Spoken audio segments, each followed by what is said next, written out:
When you live in solitude, you are getting closer to yourself, closer to the truth, and closer to experiencing the quietude of the mind. Unless the mind is quiet, unless there is silence in your heart, you cannot feel and experience the divine. Meditation is not a way of making your mind quiet. It's a way of entering into the quiet that's already there, buried under the 50,000 thoughts the average person thinks every day.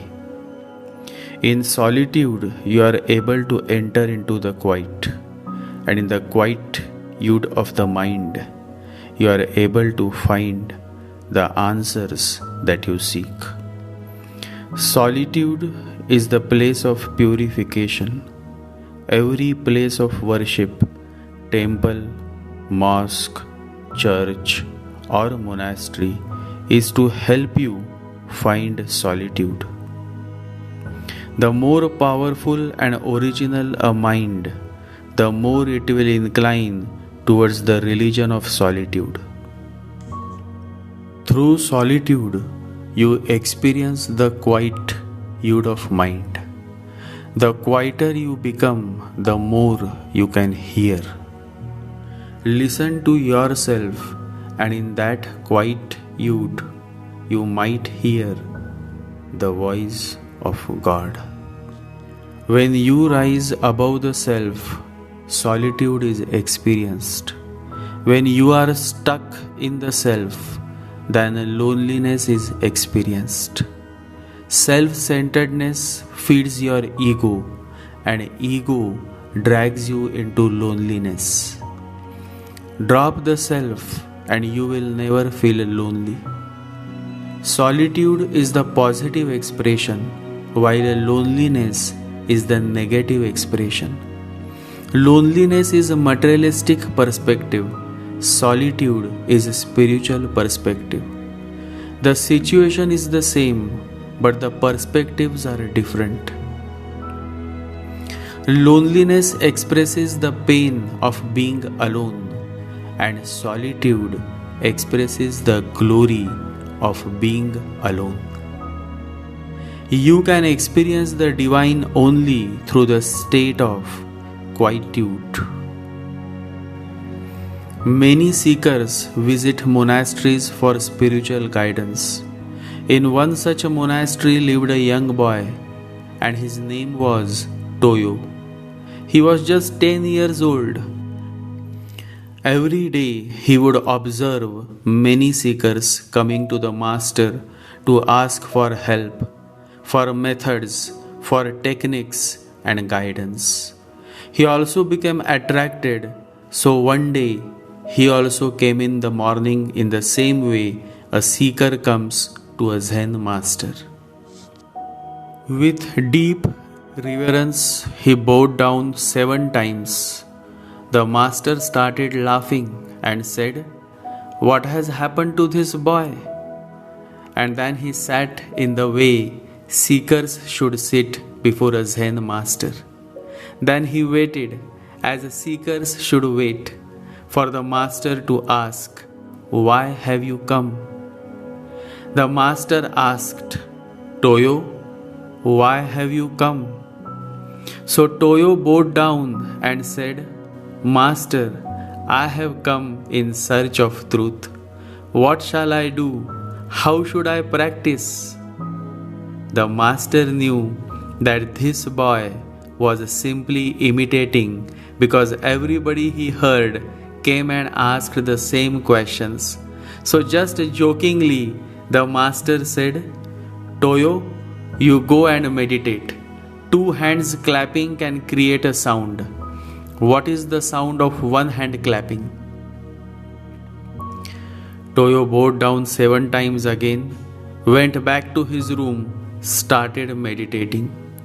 During his meditation, he heard a girl singing. So he said, "Right, this is the thing."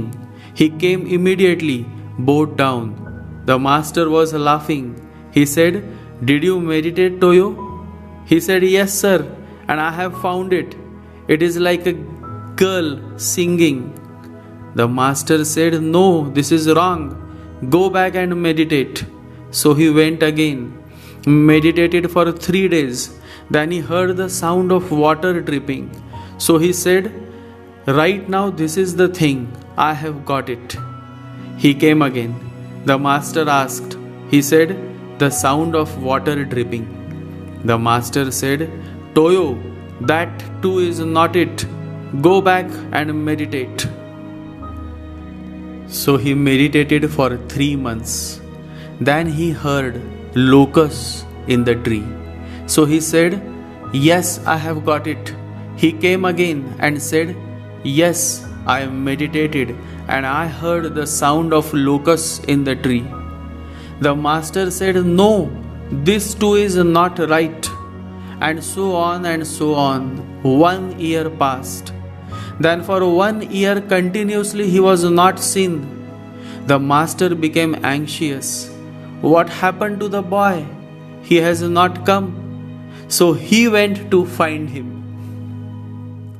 My fellows, the master goes to find Toyo.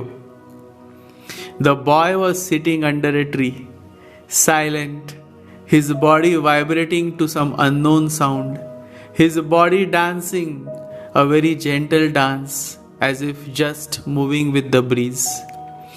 The master didn't like to disturb the boy, so he sat there waiting. Hours and hours passed.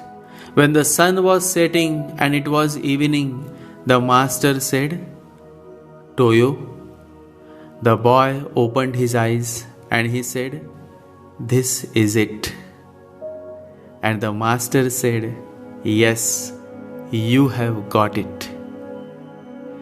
What a beautiful story with such an insightful message. Spirituality is to live life in its totality. The young boy is persistent to find the answer to the question that was raised by his divine master. And in his pursuit to achieve his goal, he focuses with totality. In his totality of action, the young boy achieves and experiences one of the rarest of rare spiritual experience. So much so that his divine master appears before him. The master appears when the student is ready. Focus on the wholeness, not perfection. Be total in whatsoever you are doing. Be total. If you are angry, then be totally angry. If you are in love, then be totally in love. If you are sad, then be totally sad. If you are committed, then be totally committed. Don't be half-hearted about anything, and then you will experience success and joy in your life. Always remember, just live the moment with intensity and totality. Live it with as much joy as possible, with no fear, no guilt. This existence is yours, and this moment is a gift. Don't let it go to waste. The reason you have been missing the targets, the goals, is the inability to achieve totality in your action. Total focus minus all distractions and temptations is the key to your success. And the minute you are total in your actions, your goal is achieved.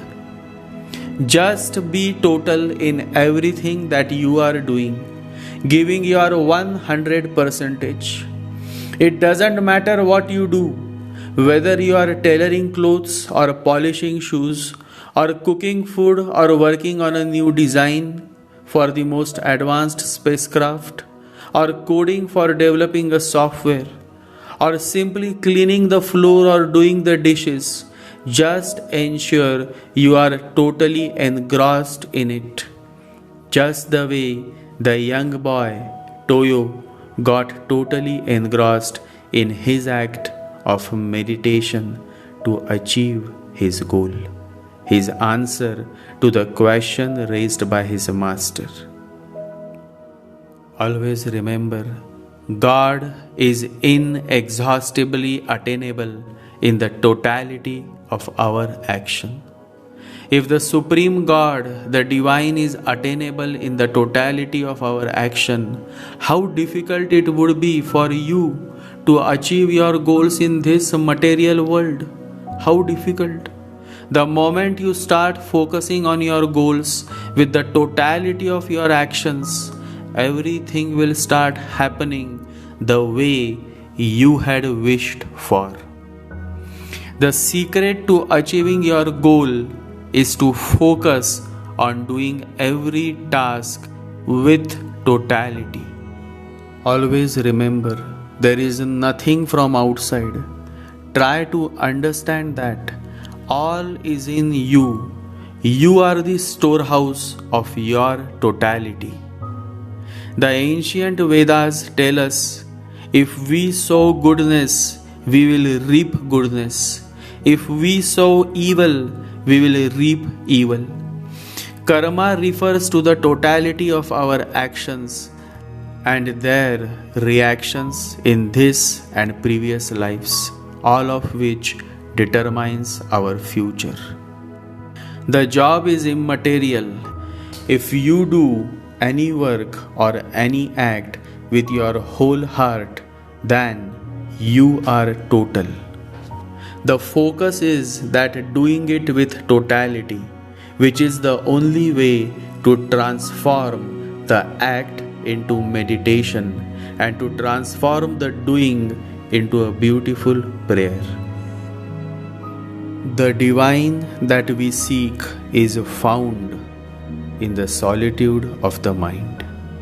In the silence of the heart, you get in touch with the existence, and that is when the answers to your questions, the solutions to your problems are found.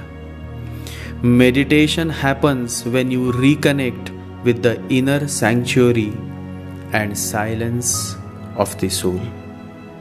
Then there is a way to it.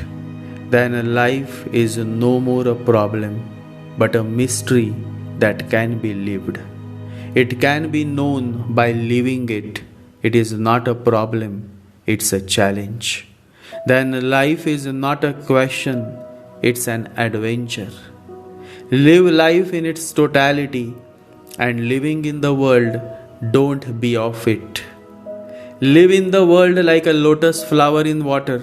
It lives in water, but the water touches it not. Always remember, to make the right choices in life, you have to get in touch with your soul. To do this, you need to experience solitude, which most people are afraid of, because in the silence you hear the truth and know the solutions. Enough for today. I thought to share something different, because planets and stars and constant this house and that house, you should try to come out of the four walls of astrology. Only then you will realize the true essence of astrology. But who wants to listen? And this channel is only for a few people, because I am perfectly aware not many would be interested and not many would understand the language I speak. Jai Sri Ganesha. Jai Guru.